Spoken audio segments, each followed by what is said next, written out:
যারা রোজা ছেড়ে দিয়েছে তারা ক্ষতির ভিতরে রয়েছে, যে মদের ভিতরে রয়েছে সে ক্ষতির ভিতরে রয়েছে, যে লটারির টিকিট কাটে সে ক্ষতির ভিতরে রয়েছে। ও ভাইরা আমার, যে তাস খেলে, তাসমাশা লটারিতে জড়িয়ে রয়েছে সে ক্ষতির ভিতরে রয়েছে, যে ক্যারাম বোর্ডে জড়িয়ে রয়েছে সে ক্ষতির ভিতরে রয়েছে, যে ঘুষ দেয়, ঘুষ খায় সে ক্ষতির ভিতরে রয়েছে। ও মুসলমান বাবাজিরা, যারা সুদ খায় তারা ক্ষতির ভিতরে রয়েছে, যারা মিথ্যা কথা বলে তারা ক্ষতির ভিতরে রয়েছে, যারা চিটিংবাজি করে ব্যবসা করে তারা ক্ষতির ভিতরে রয়েছে, যারা নামাজ ছেড়ে দিয়েছে তারা ক্ষতির ভিতরে রয়েছে, যারা রোজা ছেড়ে দিয়েছে তারা ক্ষতির ভিতরে রয়েছে, যাদের মাল আছে অথচ মালের বুঝে যাকাত দেয় না তারাও ক্ষতির ভিতরে রয়েছে। আল্লাযীনা ইয়ানকুদুনা আহদাল্লাহি মিন বাদি মিসাকিহি, যারা আল্লাহর সাথে কৃত অঙ্গীকারকে ভঙ্গ করেছে। দ্বিতীয় শ্রেণী, ওয়ায়াকতাউনা মা আমারাল্লাহু বিহি আইয়ুসাল, আল্লাহ পাক রব্বুল আলামিন যে সম্পর্ক বহাল রাখবার নির্দেশ দিয়েছেন ওই সম্পর্ককে যারা বিচ্ছিন্ন করেছে। তৃতীয় শ্রেণী, আল্লাহ পাক আবার জানিয়েছেন ওয়ায়ুফসিদুনা ফিল আরদি, দুনিয়ায় যারা সন্ত্রাস সৃষ্টি করেছে। এই তিনটি শ্রেণীর আলোচনা করার পর আল্লাহ পাক জানিয়ে দিয়েছেন উলাইকা হুমুল খাসিরুন, মহান আল্লাহ জানিয়েছেন তারাই হলো ক্ষতিগ্রস্ত। বলুন নাউজুবিল্লাহ। কই ভালো করে বললেন না তো, বলেন, আওয়াজ ভালো হয়নি, আর একটু জোর আওয়াজে বলেন নাউজুবিল্লাহ। আমরা যদি কেউ এই আয়াতের ভিতরে থাকি তাহলে আমাদের উচিত কি?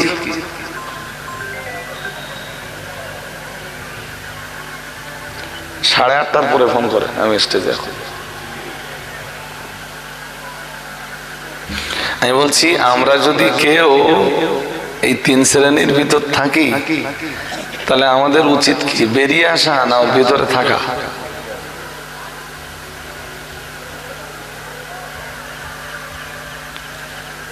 আল্লাহ আমাদের বুঝবার তৌফিক দান করুন আর হেফাজত করুন। বলুন আমিন। বলুন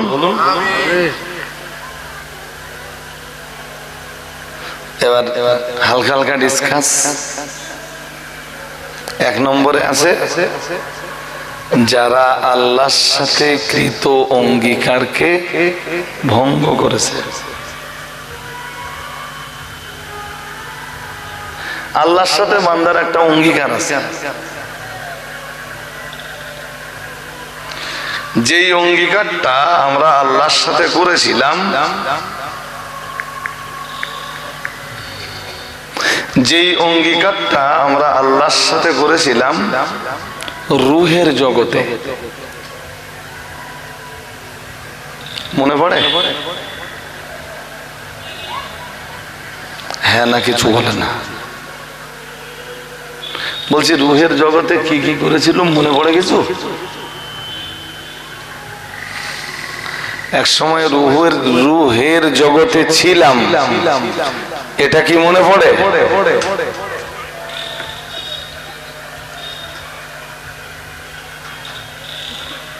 আমরা কিচ্ছু না বললে আমি পরের কথাটা আগাবো কেমন? মনে পড়ে? হয় বলেন হ্যাঁ মনে পড়তেছে হালকা হালকা, আর নইলে বলেন না মোটামুটি মনে হচ্ছে না। কি বলতেছেন?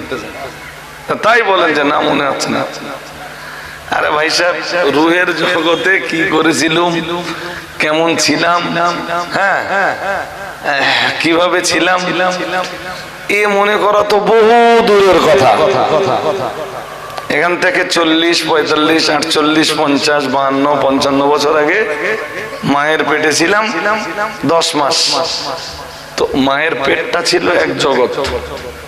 কেমন ছিলাম মনে পড়ে? মায়ের পেটে আসবার আগে তো রূহের জগতে ছিল, তো কেমনে মনে পড়বে?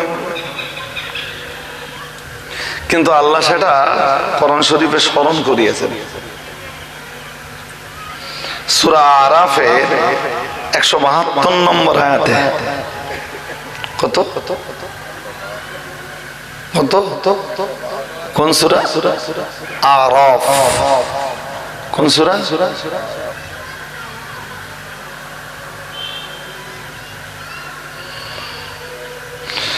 সূরা আরাফের 172 মানে নবম পারা, পারা নম্বর 9।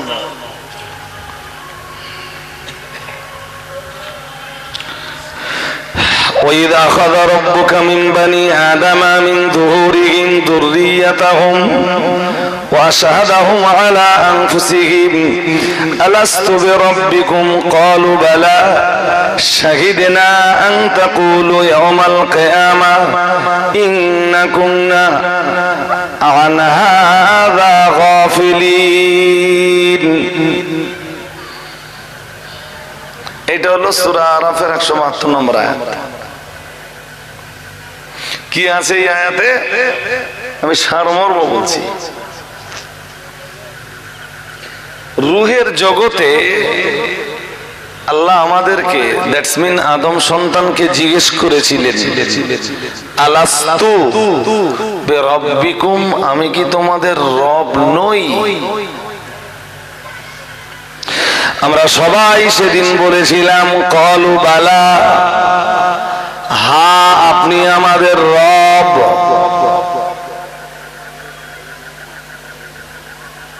আপনি আমাদের, জোরে বলেন, কারা বলতেছিল? আমরা বলেছিলাম আপনি আমাদের রব। যদিও তাফসীরকাররা লিখেছেন আল্লাহ পাক রব্বুল আলামিন যখন জিজ্ঞেস করেছিলেন আলাস্তু বিরাব্বিকুম, আমি কি তোমাদের রব নই, সমস্ত রূহরা সেদিন নীরব ছিল। যে রূহটা সর্বপ্রথম আল্লাহকে রব বলে স্বীকার করে নিয়েছিল সেই রূহটাই ছিল ইমামুল মুত্তাকিন সাইয়্যিদুল মুরসালিন রাহমাতুল লিল আলামিন মুহাম্মাদুর রাসূলুল্লাহ সাল্লাল্লাহু আলাইহি ওয়াসাল্লামের পবিত্র রূহ। সুবহানাল্লাহ। আর একটু মন খুলে আল্লাহ যখন জিজ্ঞেস করলেন আমি কি তোমাদের রব নই, তামাম আদম সন্তানের রূহগুলো সেদিন সব নীরব ছিল। আল্লাহ সেদিন এক মহা সমাবেশ ঘটিয়েছিলেন। ওই সমাবেশে সব রূহেরা হাজির ছিল। ইসলাম ধর্ম অবলম্বী যারা তারাও সেদিন হাজির ছিল, খ্রিস্টান ধর্ম অবলম্বী যারা তারাও সেদিন হাজির ছিল, ইহুদি ধর্ম অবলম্বী যারা, জৈন কিংবা বৌদ্ধ ধর্ম অবলম্বী যারা তারাও সেদিন হাজির ছিল। ও ভাইরা আমার, এক কথায় বলতে পারা যায় আদম সন্তান সবাই সেই মহা সমাবেশে হাজির ছিলেন। আল্লাহ পাক ওই মহা সমাবেশ করে সবাইকে ডাক দিয়ে জিজ্ঞেস করেছিলেন আলাস্তু বিরাব্বিকুম, আমি কি তোমাদের রব নই? কালু বালা। সেদিন আমরা সবাই বলেছিলাম হ্যাঁ আপনি আমাদের রব। তবে আমাদের সবার পক্ষ থেকে যিনি অগ্রণী ভূমিকাটা পালন করেছিলেন তিনি ছিলেন ইমামুল মুত্তাকিন সাইয়্যিদুল মুরসালিন শাফিউল মুজনিবিন মুহাম্মাদুর রাসূলুল্লাহ সাল্লাল্লাহু আলাইহি ওয়াসাল্লাম। তিনি সর্বপ্রথম বলেছিলেন আপনি আমাদের রব, আর আমরা সেদিন আমাদের রাসূলের সুরে সুর দিয়ে বলেছিলাম আপনি আমাদের রব। আর একটু মন খুলে বলেন রব মানে এই মানে জিজ্ঞেস করেছি। যিনি রব তিনি আল্লাহ, এটা আমি জানি। আমি বলছি যিনি রব তিনি আল্লাহ, এটা আমিও জানি, কিন্তু আমি জিজ্ঞেস করছি রব মানে আমি বলে দিচ্ছি। রবের অনেকগুলো অর্থ আছে। রবের একটা অর্থ হলো রব মানে হলো প্রভু,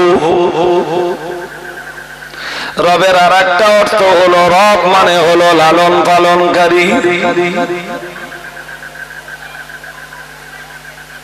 সুবহানাল্লাহ। আর একটু মন খুলে বলেন, যেমন সূরা ফাতিহায় আল্লাহ বলেছেন আলহামদুলিল্লাহি রাব্বিল আলামিন, तमाम प्रशंसा সেই আল্লাহ লিল্লাহি রাব্বিল আলামিন, যিনি জগৎ সমূহের লালন পালনকারী। সুবহানাল্লাহ। প্রশংসা সব সেই আল্লাহর, যিনি তামাম জগতের তামাম মখলুককে লালন পালন করছেন। সুবহানাল্লাহ। শুধু করছেন না, করবেন।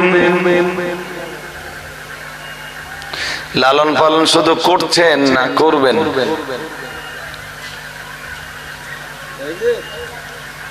কিছু বলে না, বলেন। বলছি লালন পালন শুধু করছেন না, আগামীতেও করবেন, আগামীতেও।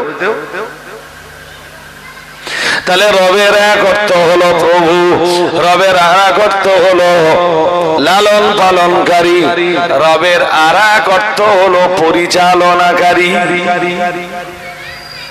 রবের আর এক অর্থ হলো ব্যবস্থাপক। সৃষ্টির সব কিছুর ব্যবস্থা যিনি করে দিয়েছেন তিনি হলেন রব।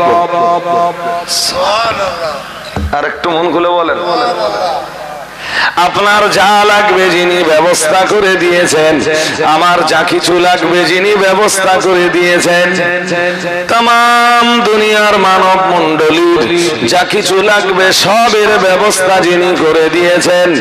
ও ভাইরা আমার, জন্তু জানোয়ারের যা কিছু লাগবে সবকিছুর ব্যবস্থা যিনি করে দিয়েছেন। পক্ষীকুলের যা কিছু লাগবে সব কিছুর ব্যবস্থা যিনি করে দিয়েছেন।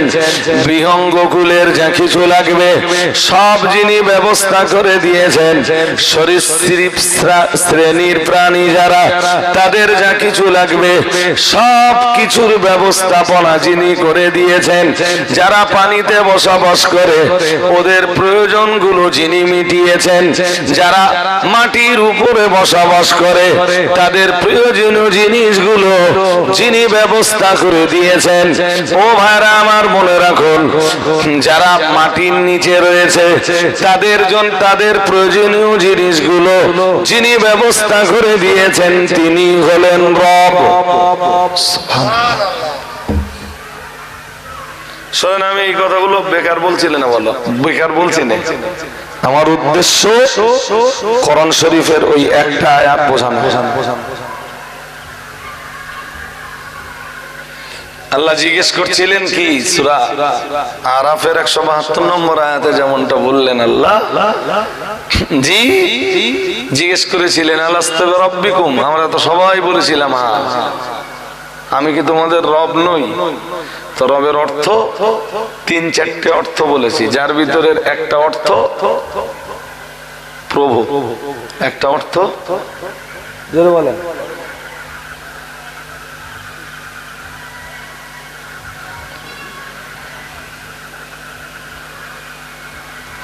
প্রভুর হুকুম গোলামদের জন্য অপরিহার্য। হ্যাঁ না কিছু বলেন? কেউ প্রভু হলে তার গোলাম থাকবে, নইলে সে প্রভু কার? আমার কথা বুঝতে পারেননি? আরে ভাই, যার গোলাম থাকে সেই তো প্রভু হয়।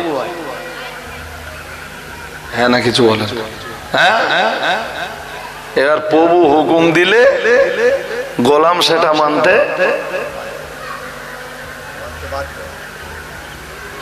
আল্লাহ আমাদের রব, এই হিসাবে তিনি প্রভু, আমরা হলাম তার আব্দ, আমরা হলাম তার গোলাম। সুবহানাল্লাহ বলেন। কার গোলাম? জোরে বলেন।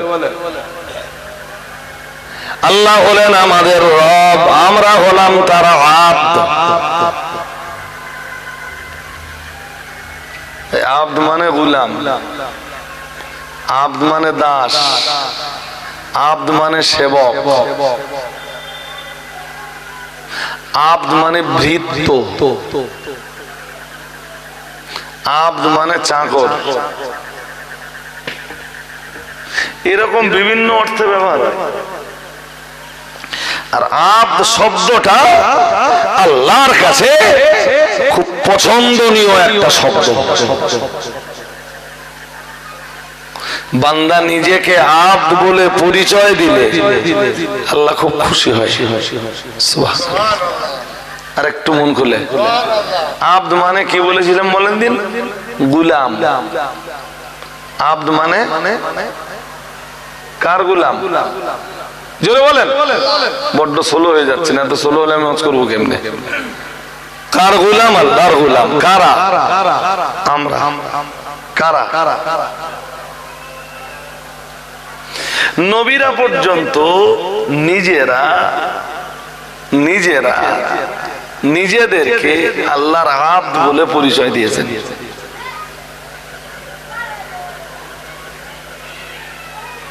ঈসা আলাইহিস সালাম যখন মায়ের কোলে কথা বললেন,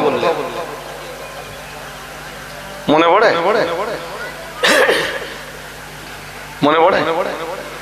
হযরত মা মারিয়াম যখন ঈসা আলাইহিস সালামকে নিয়ে মাতৃভূমিতে ফিরলেন, দেশের জনগণের কাছে ফিরলেন, জনগণ জিজ্ঞেস করলো, ইয়া উখতা হারুনা মা কানা আবুকি ইমরাআ সাউইন ওয়া মা কানাত উম্মুকি বাগিয়া।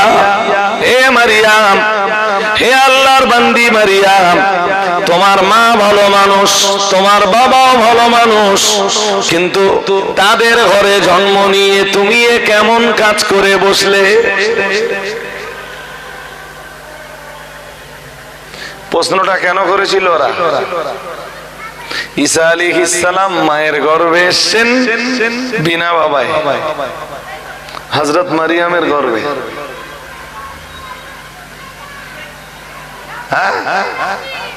তাই লোকেরা, দ্যাটস মিন ইহুদিরা সমালোচনা করতে লাগলো। ইহুদিরা ঈসা নবীকে মেনে নেয়নি কোনদিন।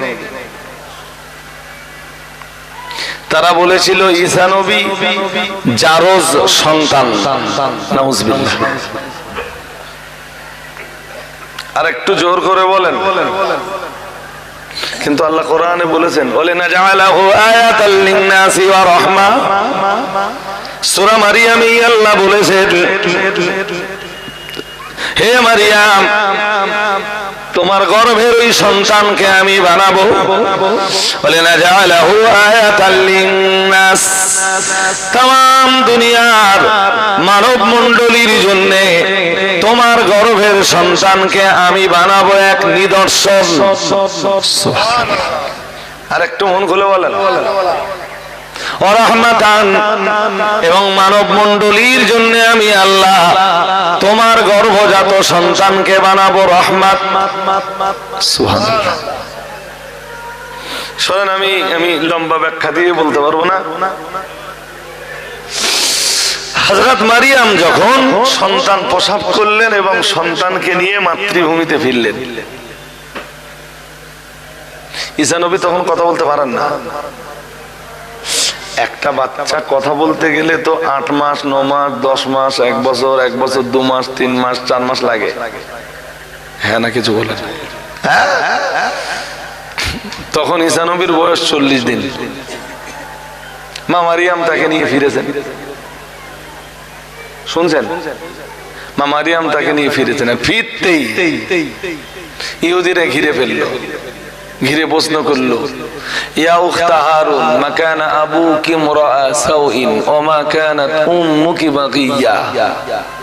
তোর বাপ ভালো, তোর মা ভালো, সেই ঘরে তোর মতো এক মেয়ের জন্ম হলো, তোর বিয়ে হয়নি, তোর বাচ্চা হলো কেমনে? আর আল্লাহ বলে দিয়েছিলেন, মারিয়াম তুমি দেশে ফিরলে, মাতৃভূমিতে ফিরলে, ওরা তোমাকে যাই জিজ্ঞেস করুক, فقولي إني نذرت للرحمن صوما فلن أكلم اليوم إنسيا ও মারিয়াম তুমি ওদেরকে ডাক দিয়ে বলবে ইন্নী নাযারতু লিররহমানি সাওমা আমি আমার রবের জন্য তথা আমি রহমানের জন্য মান্নতের রোজা রেখেছি। তৎকালীন সময়ে কেউ রোজা রাখলে কথা বলতে পারবে না, রোজা রাখলে জোরে বলে না, রোজা রাখলে আর পারবে না।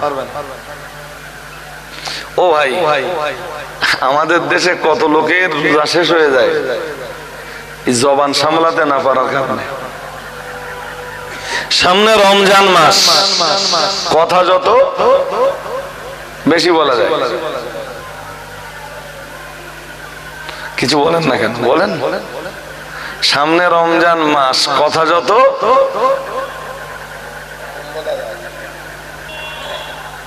বাড়ি চাচির সাথে যেন ঝগড়া না হয়। অনেক চাচার দেখেছি রোজার মাসে বেলা 2-2:30 পর রোজা ধরি লেগেছে। এরকমটা করবেন না বাবা।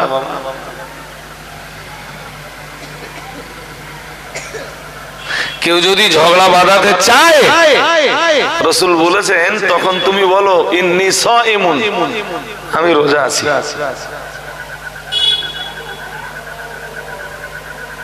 উম্মতে মুহাম্মাদীর রোজাতে কথা বলা যায়, কিন্তু গাইল দেওয়া, গীবত করা, লোকের সমালোচনা করা, কারোর সাথে ঝগড়া করা,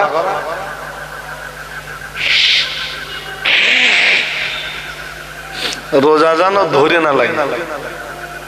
আল্লাহ মারিয়ামকে বলে দিয়েছিলেন, মারিয়াম কেউ যদি তোমায় জিজ্ঞেস করে এ বাচ্চা তোমার কেমনে হলো, ও আমার বান্দি মারিয়াম, তুমি তখন বলবে ইন্নী নাযারতু লিররহমানি সাওমা, আমি রোজা রেখেছি, ফালান উকাল্লিমাল ইয়াওমা ইনসিয়া, সুতরাং আজকের দিনে আমি কারোর সাথে কথা বলবো না।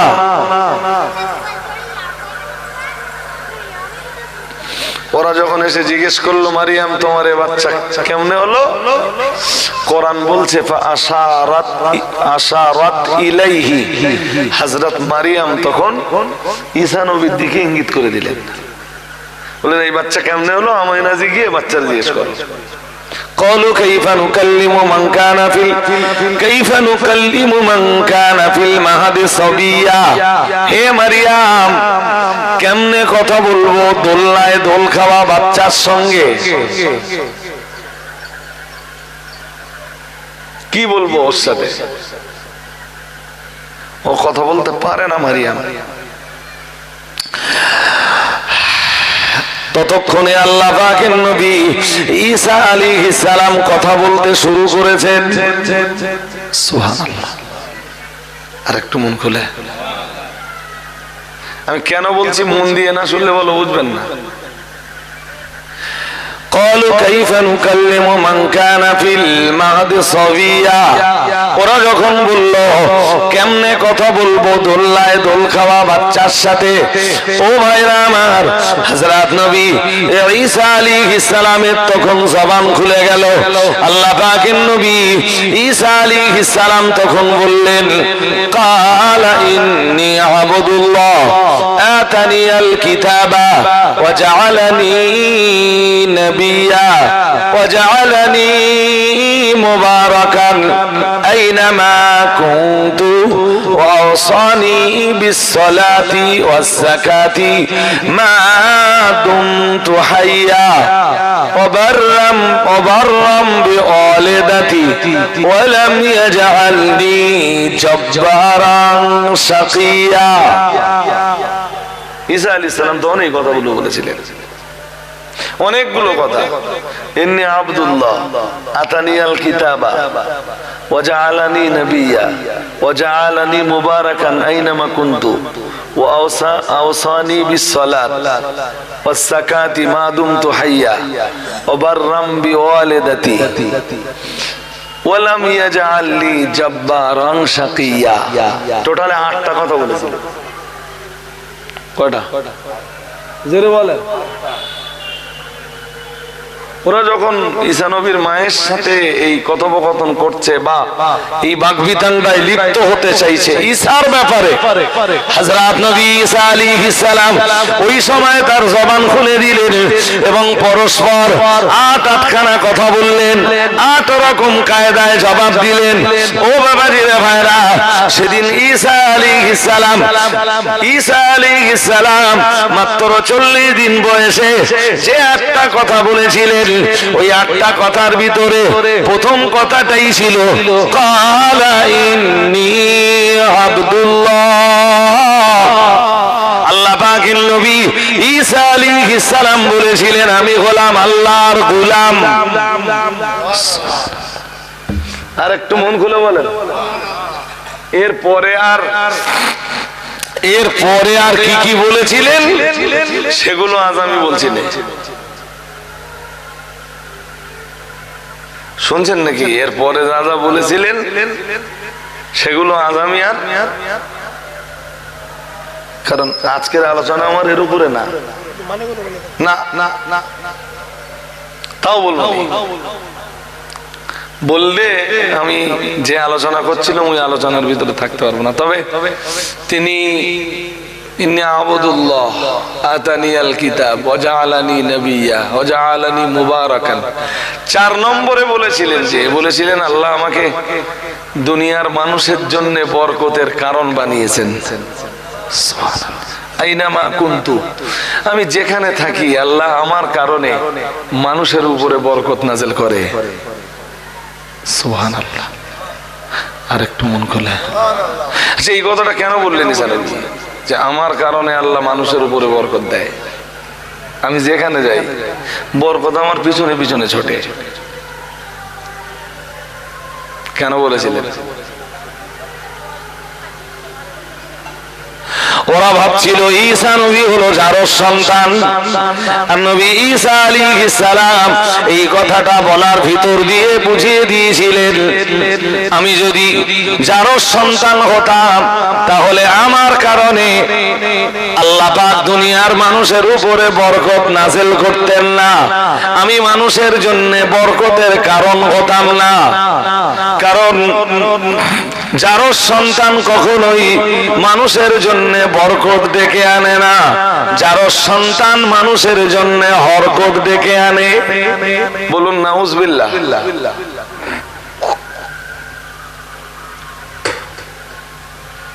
আমার কথা বুঝতে পারেননি? ঈসা আলাইহিস সালাম কি বলেছিলেন, যে যে ওয়াজআলানি মুবারাকান আইনামা কুনতু, আমি যেখানে থাকি আল্লাহ আমার ওসিলায় বরকত দেয়। সুবহানাল্লাহ পড়ে না? বলেছিলেন আমি যেখানে থাকি আল্লাহ আমার ওসিলায় কি দেয়।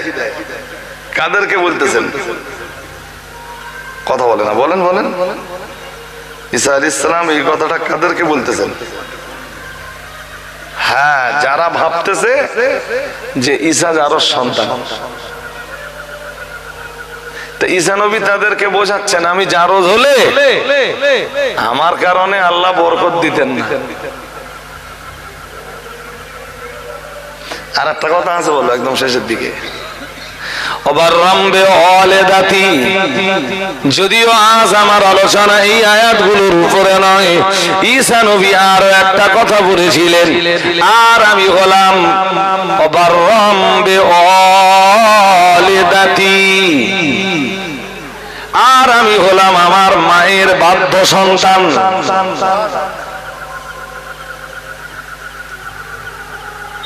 সুবহানাল্লাহ। আমি আমার মায়ের, এখনো মাথায় যায়নি, আপনাদের মাথায় যায়নি এখনো। ঈসা আলাইহিস সালাম বলেছিলেন আমি হলাম আমার মায়ের অনুগত সন্তান। আর একটু মন খুলে বলেন, তার মানে ঈসা নবী বোঝালেন আমি জারজ সন্তান হলে মায়ের অনুগত হতাম না। মায়ের বোঝেন, এখনো বোঝেন? আমি জারজ সন্তান হলে আমি আমার মায়ের বাধ্য সন্তান হতাম না, আমি জারজ সন্তান হলে আমি আমার মায়ের অনুগত সন্তান হতাম না। আমি যে আমার মায়ের বাধ্য, আমি যে আমার মায়ের অনুগত, আমি যে মাতৃ সেবক, এর দ্বারা প্রমাণ হয় আমি ঈসা জারজ সন্তান নই। সুবহানাল্লাহ। আর একটু মন খুলে বলে, আমার এই ওয়াজ শোনার পরে কোনো ছেলে যেন আর মায়ের সাথে বেয়াদবি না করে। বোঝেননি কথা? তাহলে সমাজ ওর উপরে সন্দেহ করবে।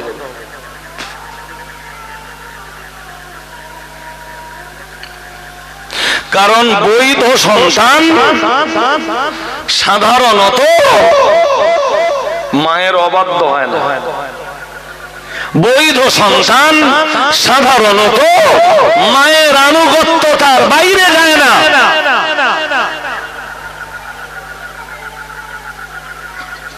তাই ঈসা নবী বললেন, অবাররাম বিওয়ালিদাতি, আমি আমার মায়ের বাধ্য সন্তান, অনুগত সন্তান। আমি যদি অবৈধ সন্তান হতাম, আমি আমার মায়ের বাধ্যও হতাম না, আর আমি মায়ের অনুগত সন্তানও হতাম না। আমার কথা কি মাথায় যাচ্ছে? হ্যাঁ? ও ছেলে, তুমি তোমার মায়ের বাধ্য না হলে, মায়ের অনুগত না হলে সমাজ তোমাকে সন্দেহ করবে। কিসের সন্দেহ?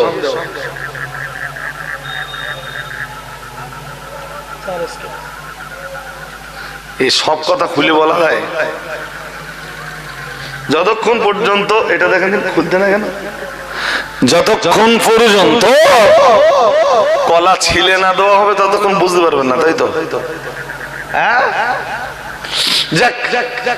সব কথাগুলো আজকে বলা গেল নি, 8টা কথা, 8টা 9টা কথা ওখানে। ভাই সাহেব এসব কথা ব্যাখ্যা করে বললে না, সমাজের বহু মানুষ ধরা খাবে। ঈসা নবীর ওই কথাগুলো আল্লাহর কত পছন্দ হয়েছে, আল্লাহ কোরআনে জায়গা করে দিয়েছে। হাজিরিনে মজলিস, মনে রাখুন, ওয়াজ লম্বা করার মতো সময় আমার নেই। আমি আপনাকে বলছিলাম ঈসা নবী 4 নম্বরে বলেছিলেন, আবার ঈসা নবী 4 নম্বরে বলেছিলেন ওয়াজআলানি মুবারাকান, আর আল্লাহ পাক রব্বুল আলামিন আমাকে বানিয়েছেন মুবারক, আমাকে বানিয়েছেন বরকতের কারণ। আইনামা কুনতু, আমি যেখানে যাই আল্লাহ পাক আমার ওসিলায় মানুষের উপরে বরকত নাজিল করেন। কারণ আমি বৈধ সন্তান, আমি অবৈধ সন্তান হলে আল্লাহ আমার কারণে বরকত নাজিল করতেন। তাহলে এটা মনে রাখবেন, দুনিয়ার বৈধ সন্তান, সুসন্তানেরা মানুষের জন্য কল্যাণ ডেকে আনে, মানুষের জন্য মঙ্গল ডেকে আনে, মানুষের জন্য বরকত ডেকে আনে। আর দুনিয়ার অবৈধ সন্তান মানুষের জন্য বরকত নয়, মানুষের জন্য হরকত ডেকে আনে। সুসন্তানে বরকত ডেকে আনে, আর কুসন্তানে কথা বলেন, সুসন্তানে বরকত ডেকে আনে, আর কুসন্তানে হরকত। কুসন্তানে বলুন বলুন, কিছু বলছেন না কেন? হয়রানি ডেকে আনে। কি ডেকে আনে বলেন বলেন বলেন, আপনাদের না বলতে হবে, না বললে আমি পরের কথা বলবো না। হয়রানি ডেকে আনে। মাত্র অল্প কিছু মানুষের জন্য আজকে সারা ভারতবর্ষের মানুষ হয়রানিতে।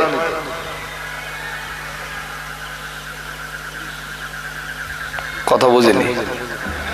এই এখন সব কাগজপত্র নিয়ে দৌড়চ্ছে, অল্প কিছু লোকের জন্য তো। হ্যাঁ, এরা বরকত ডেকে এনেছে না হরকত ডেকে এনেছে? আর যারা হরকত ডেকে আনে তারা কি, সেটা আমি বলছি না, আপনাদের বুঝে ফেলা উচিত। আমার বলা উচিত না আপনাদের বুঝে ফেলা উচিত?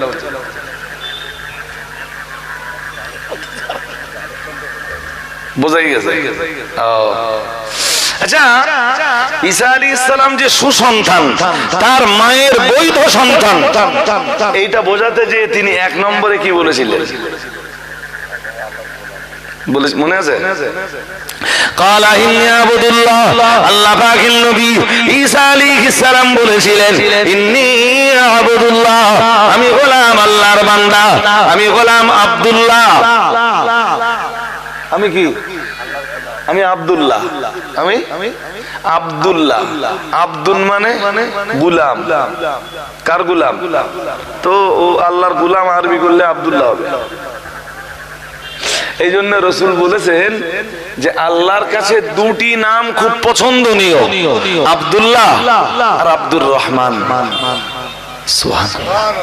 আর একটু মন খুলে বলেন, বলুন তো কয় নাম আল্লাহর কাছে পছন্দনীয়? দুই নাম। কয় নাম? কথা বলে না। কয় নাম? দুই নাম। কার কাছে পছন্দনীয়? আল্লাহর কাছে। কি কি নাম? আব্দুল্লাহ। আমাদের নবীর আব্বার নাম কি? বাহ, ভালোই তো বলতে পারতেছেন আপনারা, আলহামদুলিল্লাহ। আমাদের নবীর নামও আব্দুল্লাহ, জানেন? হ্যাঁ না কিছু বলেন। আমাদের নবীর নাম কি?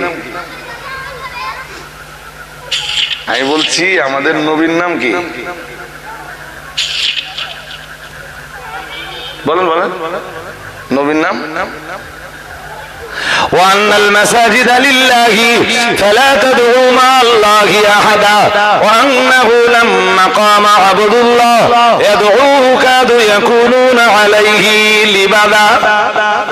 আল্লাহ পাকের কোরআনের সূরা জিন্নের 19 নম্বর আয়াতে আল্লাহ পাক রব্বুল আলামিন আমার নবীকে বলেছেন আব্দুল্লাহ।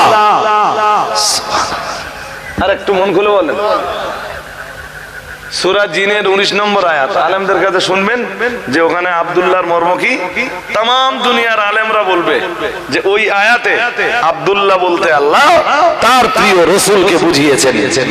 সুবহানাল্লাহ। আর একটু মন খুলে বলেন, তাহলে আমাদের নবীর নামও, নবীর আব্বার নামও আব্দুল্লাহ, আর কোরআনের ভাষায় আমাদের নবী নিজেও আব্দুল্লাহ। দ্যাটস মিন কার বান্দা? জোর করে বলে না, কার গুলাম? কে আল্লাহর গুলাম? আল্লাহু আকবার। কোরআন শরীফে ঈসা নবীর ব্যাপারে আল্লাহ বলেছেন লা ইয়াস্তানকিফাল মাসিহু আইয়াকুনা আবাদাল লিল্লাহ। মহান আল্লাহ জানিয়েছেন ঈসা নবী নিজেকে কখনোই আল্লাহর বান্দা বলে পরিচয় দিতে যে সংকোচ করেননি। সুবহানাল্লাহ। আর একটু মন খুলে বলেন, ঈসা নবী নিজেকে আল্লাহর বান্দা বলে পরিচয় দিতে যে লজ্জা পাননি। সবসময় ঈসা নবী বলতেন আমি আল্লাহর গুলাম, আমি আল্লাহর দাস, আমি আল্লাহর ভৃত্য, আমি আল্লাহর আব্দ, আমি আমার রবের হুকুমের গুলাম। আর একটু মন খুলে বলো। হাজিরিনে মজলিস মনে রাখুন, আমি আরো সারা লম্বা করব না, শুধু সার কথাটা বুঝিয়ে দিতে চাইছি। প্যারা নবী মুহাম্মদুর রাসূলুল্লাহ সাল্লাল্লাহু আলাইহি ওয়াসাল্লামকে আল্লাহ পাক রব্বুল আলামিন সূরা ফুরকানের প্রথম আয়াতে, সূরা ফুরকানের প্রথম আয়াতে আল্লাহ পাক রব্বুল আলামিন জানিয়েছেন তাবারাকাল্লাযী নাযালাল ফুরকানা আলা আবদিহি লিয়াকুনা للعالمين نذيرا। আল্লাহু আকবার। আর একটু জোর আওয়াজে বলেন। আল্লাহ বলতেছেন নাযালাল ফুরকান, তিনি ফুরকান নাযিল করেছেন আলা আবদিহি, তার এক বান্দার উপর। কার উপর? আরে মন দিয়ে না শুনলে এসব কথা বোঝা যায় না, বলে এসব কেস সহজে বোঝা যায় না। আল্লাহ ফুরকান নাজিল করেছেন তার এক বান্দার উপর। সুবহানাল্লাহ বলতে পারেন না? ফুরকান কি? ফুরকান কি? কুরআনুল কারীম। কোরআনের আরেক নাম আয়াল ফারকু বাইনাল হাক্কি ওয়াল বাতিল। কোরআন হলো এমন কিতাব যা হক আর বাতিলকে ফয়সালা করে দেয়, হকটাকে হকের জায়গাতে রেখে দেয়, বাতিলটাকে বাতিলের জায়গায় রেখে দেয়। এই জন্য কোরআনের নাম হয়েছে ফুরকান। সুবহানাল্লাহ। আর একটু মন খুলে বলবা তো আল্লাহু আকবার, আল্লাহু আকবার, লা ইলাহা ইল্লাল্লাহ, আল্লাহু আকবার, আল্লাহু আকবার, ওয়ালিল্লাহিল হামদ। কি বলতেছেন আল্লাহ সূরা ফুরকানের পয়লা আয়াতে? বলতেছেন তাবারাকাল্লাযী নাযালাল ফুরকান আল্লাযী নাযালাল ফুরকানা বিআবদিহি, তিনি ফুরকান নাযিল করেছেন তার রাসূলের উপর না তার বান্দার উপর? এখানে রাসূল বলতেছেন না বান্দা বলতেছেন? মন দিয়ে শুনেননি তার মানে? আরেকবার শুনুন, আরেকবার শুনে বলেন আল্লাযী নাযালাল ফুরকানা আলা আবদিহি। আবদিহি বলতেছেন না রাসূলিহি বলতেছেন? আল্লাহ এইটা বলেননি তিনি ফুরকান নাযিল করেছেন তার রাসূলের উপর। কি বলতেছেন? বলতেছেন তিনি ফুরকান নাযিল করেছেন তার এক বান্দার উপর। কে সেই বান্দা?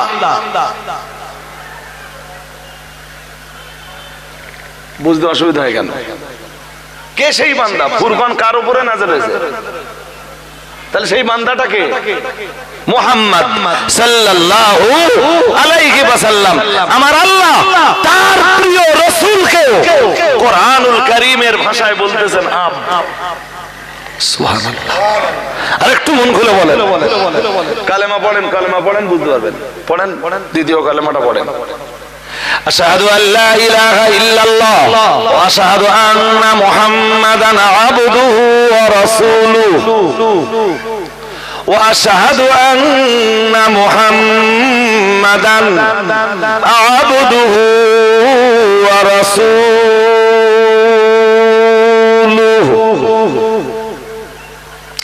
আর আমি আরো সাক্ষ্য দিচ্ছি যে নিশ্চয়ই হযরত মুহাম্মদ সাল্লাল্লাহু আলাইহি ওয়াসাল্লাম আল্লাহর আবদ এবং তার রাসূল।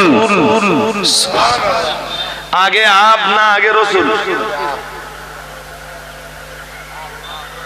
কে আল্লাহর আব?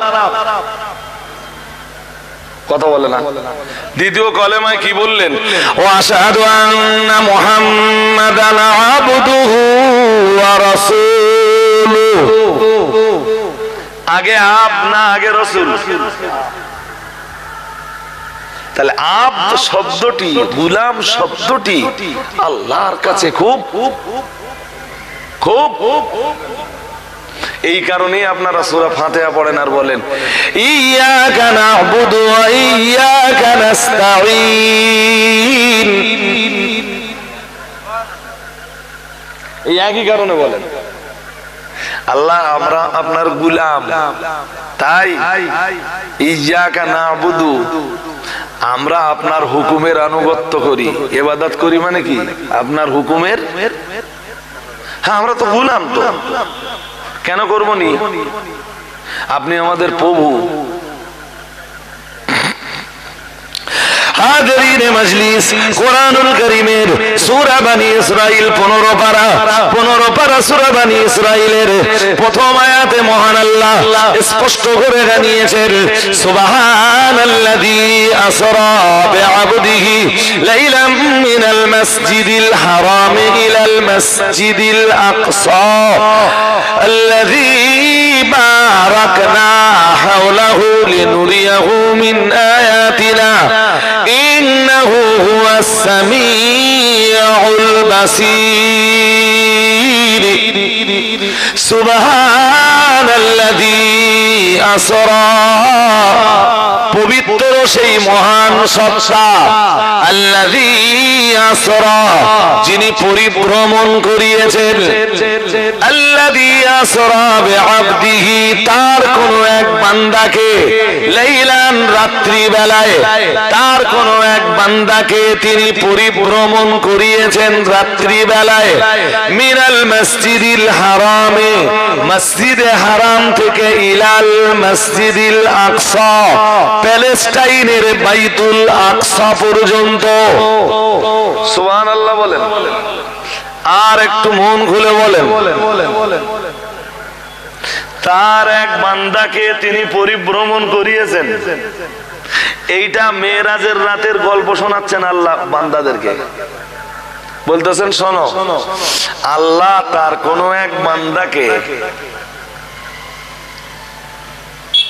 কোন এক রাত্রিবেলায় মক্কা শরীফের বাইতুল্লাহ থেকে মসজিদে হারাম থেকে প্যালেস্টাইনের মসজিদে আকসা পর্যন্ত পরিভ্রমণ করিয়েছিলেন।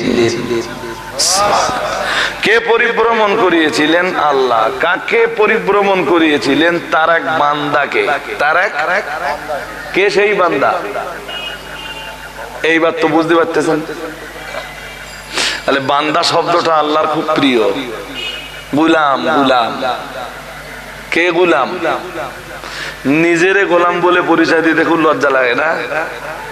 অনেক টাকা পয়সা হয়ে গেছে, অনেক লোকজন পেছনে পেছনে ঘুরে বেড়ায়, লোকে নেতা বলে ডাকে, আর এখনো নিজেরে আব্দ বলে পরিচয় দেব, গোলাম বলে পরিচয় দিব, বড্ড লজ্জা লাগে। তাই আল্লাহ বলতেছেন ঈসা নবী নিজেরে আল্লাহকে বান্দা বলে, আল্লাহকে আল্লাহর বান্দা বলে। ও বাবাজিরা ভাইরা, হযরত ঈসা আলাইহিস সালামের ব্যাপারে মহান আল্লাহ জানিয়েছেন লা ইয়াস্তানকিফাল মাসীহু আইয়াকুনা আবদাল লিল্লাহ।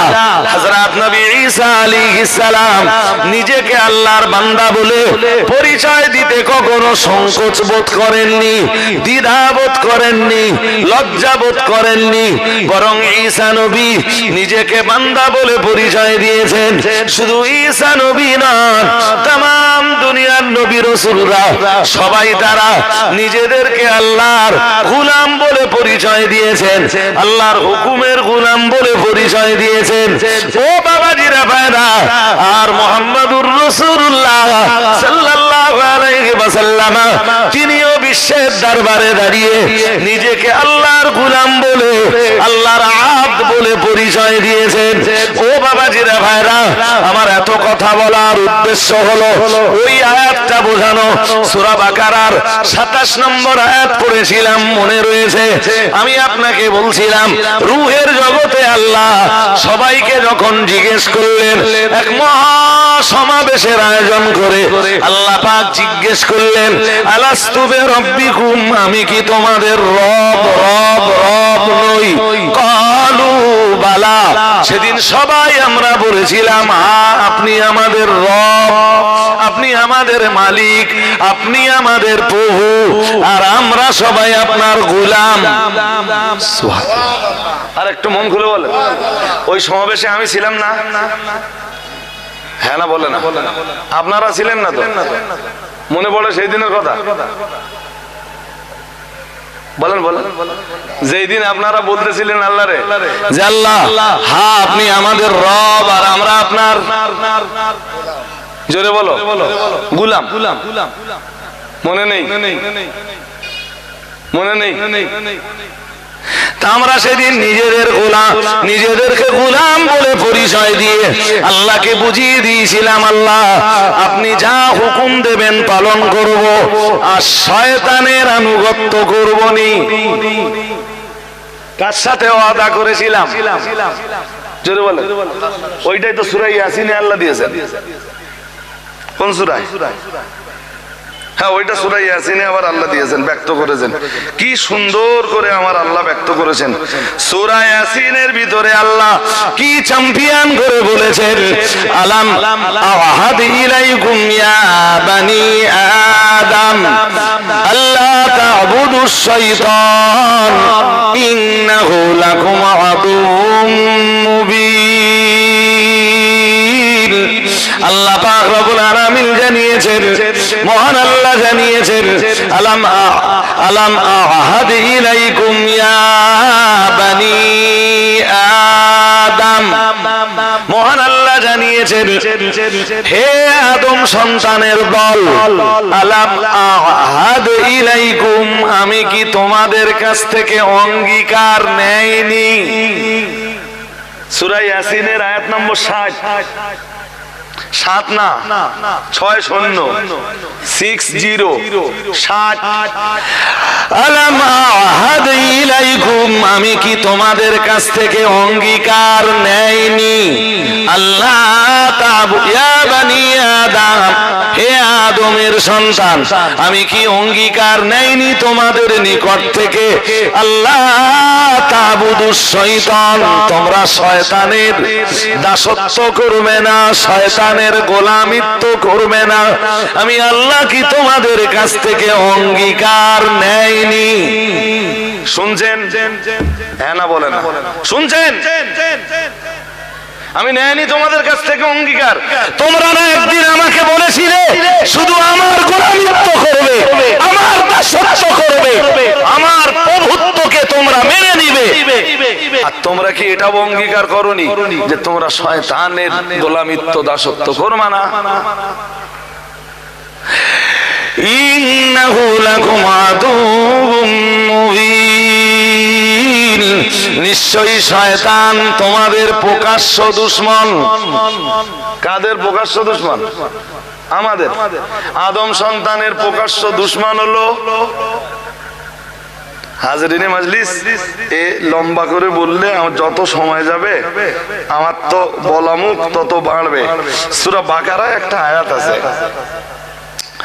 সূরা বাকারার ভিতরে একটা আয়াত রয়েছে, আল্লাহ পাক রব্বুল আলামিন জানিয়েছেন সূরা বাকারার এই আয়াতে আল্লাহ পাক রব্বুল আলামিন জানিয়েছেন যেখানে আদম আর হাওয়াকে আল্লাহ পাক রব্বুল আলামিন আদম আর হাওয়ার বিবরণ শেষ করার পরে যখন বনি ইসরাইল জাতির আলোচনা শুরু করেছেন, সেখানে আল্লাহ বলেছেন ওয়াফু বিআহদি উফি বিআহদিকুম।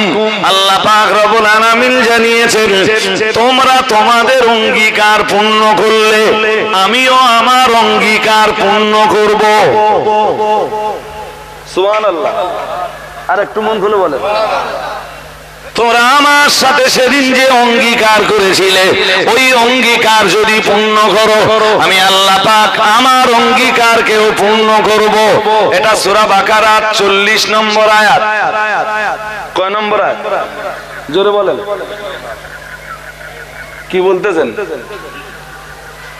তোমরা আমার অঙ্গীকার পূর্ণ করো, মানে আমার সাথে যে অঙ্গীকার করেছিলে সেই অঙ্গীকার পূর্ণ করো, আমি আল্লাহ পাক রব্বুল আলামিন তোমাদের প্রতি আমার অঙ্গীকারকেও পূর্ণ করে দিব। আর একটু মন খুলে বলেন, তার মানে আমি আল্লাহ আমার অঙ্গীকার পূর্ণ করে তোমাদেরকে আমার জান্নাতের ভিতরে জায়গা করে দিব। আর একটু মন খুলে বলেন, এসব কথা কার? আমার আমার নিজের কথা না। এই কথাগুলো কোরআনের বিভিন্ন পাড়ায় বিভিন্ন সূরায় ছড়িয়ে ছিটিয়ে আছে, আমি সেইগুলো গুছিয়ে আপনাদের বলছি। হ্যাঁ, এবার ওই সূরা বাকারার 27 নম্বর আয়াতে কামব্যাক করুন। আল্লাহ পাক কোরআনুল কারীমের সূরা বাকারার 27 নম্বর আয়াতে মহান আল্লাহ জানিয়েছেন উলাইকা হুমুল খাসিরুন, ওরা ক্ষতিগ্রস্ত। ওরা আমরা বললাম কারা? মহান আল্লাহ বললেন, শুধু এই আয়াতে বললেন ওরা 3 শ্রেণীতে বিভাজিত। আমরা বললাম কোন কোন শ্রেণী? মহান আল্লাহ 1 নম্বরে বললেন আল্লাযীনা ইয়ানকুদুনা আহদাল্লাহি মিন বাদি মিসাকি। মহান আল্লাহ জানিয়েছেন যারা আল্লাহর সাথে অঙ্গীকার করার পরে ভঙ্গ করে। শুনছেন সবাই? মনোযোগ আছে? যারা আল্লাহর সাথে অঙ্গীকার করার পরে ভঙ্গ করে। আমরা অঙ্গীকার করেছিলাম না করেনি? জোর করে বলেন, কি অঙ্গীকার করেছিল? বলেন। আল্লাহ আপনার দাসত্ব করব, আপনার গোলামিত্ব করব, আপনি যা হুকুম দেবেন পালন করে চলবো। শয়তানের গোলামিত্ব বলেছিলাম তো? হ্যাঁ না বলে না? বলেছিলাম না বলিনি? এখন কি করতেছি? এখন তাস খেলতেছি, ওটা আল্লাহর আনুগত্য। হ্যাঁ না কিছু বলে না? এখন মদের বোতল হাতে, ওটা আল্লাহর দাসত্ব। হ্যাঁ না বলে না? চায়ের দোকানে বসে আসর মাগরিব এশার নামাজের সময় চলে যায়, ওটা আল্লাহর দাসত্ব। জোরে বলো। সুদে জড়িয়ে, ঘুষে জড়িয়ে, লটারিতে জড়িয়ে, এগুলো আল্লাহর দাসত্ব। হ্যাঁ, কার দাসত্ব? হ্যাঁ, তো আল্লাহ তো ওইটাই বলতেছেন, আল্লাযীনা ইয়ানকুদুনা আহাদাল্লাহি মিন বাদি মিসাকিহি। আল্লাহ পাক রব্বুল আলামিন জানিয়েছেন, যারা আল্লাহর সাথে অঙ্গীকার করার পরে সেই অঙ্গীকারকে যারা ভঙ্গ করে, আল্লাহ পাক জানিয়ে দিয়েছেন উলাইকা হুমুল খাসিরুন। ওই আয়াতের শেষ অংশে মহান আল্লাহ জানিয়েছেন তারাই হলো ক্ষতিগ্রস্ত। বলুন নাউযুবিল্লাহ। আর একটু জোর করে বলেন। আপনি হিসাব করে দেখুন যে আপনি ক্ষতির ভিতরে আছেন না ক্ষতির বাইরে আছেন। আল্লাহর আনুগত্য যারা না করতে পেরেছে, আল্লাহর দাসত্ব যারা না করতে পেরেছে, তারা ক্ষতির ভিতরে আছে না ক্ষতির বাইরে? বুঝতে অসুবিধা হচ্ছে? হ্যাঁ, ক্ষতির ভিতরে দু চারজন না তো।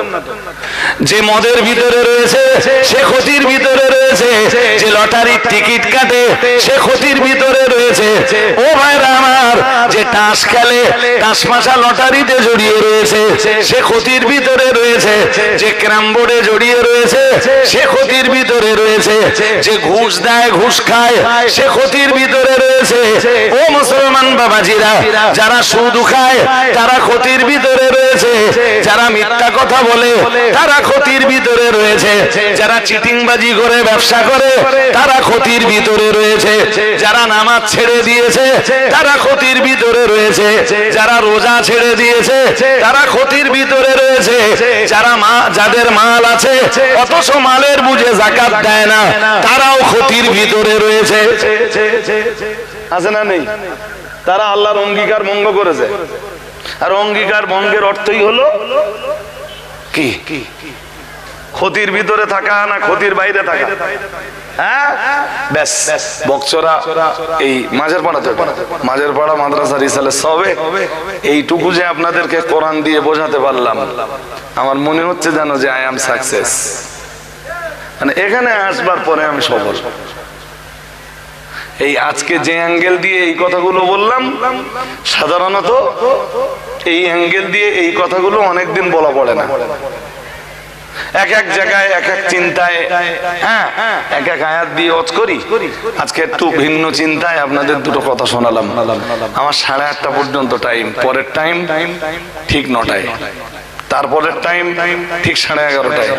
সুতরাং যদি একটু এক জায়গায় ঠেলি কি, তা আপনারা খুব সুন্দর করে এসে মজলিস গড়েছেন, আলহামদুলিল্লাহ। কিন্তু আমার হাতে কোনো সময় নেই, থাকলে আপনাদেরকে আরেকটু দিতাম। শুধু এতটুকু জানবেন, বকচরা গ্রামের মানুষকে, বকচরা শুধু না, পার্শ্বস্থ গ্রামগুলোতে যেসব গ্রামে আসি এসব গ্রামের মানুষ খুব ভালোবাসে। আর আপনারাও আমাদের খুব কি বলেন মহব্বত করেন। আমার ভাই, এই ঠেলা ঠেলির ভিতরে যাওয়া যাবে না। আজকে এই পর্যন্ত থাক, ইনশাল্লাহ। সময় সুযোগ না, এখনো দুটো বাকি আছে। ওর ব্যাখ্যা তো অনেক, সাংঘাতিক ব্যাখ্যা। ওর পরের ব্যাখ্যা ওই যে একটা আয়াতে 3 শ্রেণীর মানুষ ক্ষতিগ্রস্ত, শুধু এক শ্রেণী হয়েছে যারা আল্লাহর অঙ্গীকারকে ভঙ্গ করেছে, এইটা হয়েছে। আর 2টা শ্রেণী হয়নি। আবার এই 2টা শ্রেণী শোনার জন্য আবার 2 দিন দাওয়াত করবেন ইনশাআল্লাহ। ইনশাআল্লাহ ত্রুটি বিচ্যুতি বেয়াদবি ক্ষমা করেন। পয়লা দোসরা তেসরা ফাল্গুন জামিয়া রহমানিয়া রিসালাত সওয়াব, সবাইকে দাওয়াত দিয়ে যাচ্ছি, যাবেন। আর আগামী 28 মার্চ মানে জামিয়া রিসালাত সওয়াবের আগে, সামনের বুধবার, আজকে কি বার? বৃহস্পতিবার। আগামী বুধবার খাদিজা মাদ্রাসার খাতমে বুখারীর অনুষ্ঠান। এবার 82টা মেয়ে খাদিজা থেকে মৌলানা হয়েছে। ওদের শেষ হাদিসটা মুফতি সাহেব পড়াবেন, ওটা অনুষ্ঠান করে পড়ানো হয়। আপনাদের সবাইকে দাওয়াত দিয়ে যাচ্ছি, যাবেন। সকাল 10টা থেকে দুপুর 2টো পর্যন্ত। দুপুরবেলা হয় মানে 2টো না খেতে দিলে কি হবে? আপনারা মাদ্রাসায় না, ধরেন আমার বাড়ি যাচ্ছেন ওই দিন, তা যদি 2টো না খাওয়াই খারাপ দেখাবে। সবাই একটু যাবেন ইনশাআল্লাহ, ইনশাআল্লাহ, ইনশাআল্লাহ। আসসালামু আলাইকুম ওয়া রাহমাতুল্লাহি ওয়া বারাকাতুহু। আইয়ে হযরত হুজুর আসেনি এখনো? কেন? আমার আজকে সময় নেই যেতে হবে। এ দেখেন, ওরা বলছিল নামাজ করবে, বুঝছেন? আচ্ছা, ওরা বলছিল নামাজ করবে, তা দেখেন কি খালি নামাজ সেটা দেখেন কি করুন। আপনি তো সভাপতি নাকি, তো সভাপতির ভাষণ এবার দেন আপনি। আপনাদের যাদের নামাজ পড়া হয়নি, আমরা নামাজ আদায় করিনি, মাতিন সাহেব হুজুর ততক্ষণ এসে পৌঁছে যাবেন ইনশাল্লাহ। তারপর পরই উনি আসবেন, ওনার মুখ থেকে আমাদের কিছু মূল্যবান কথা শুনতে হবে। তার ভিতরে আমরা ওযু করে নামাজটা সেরে নিই।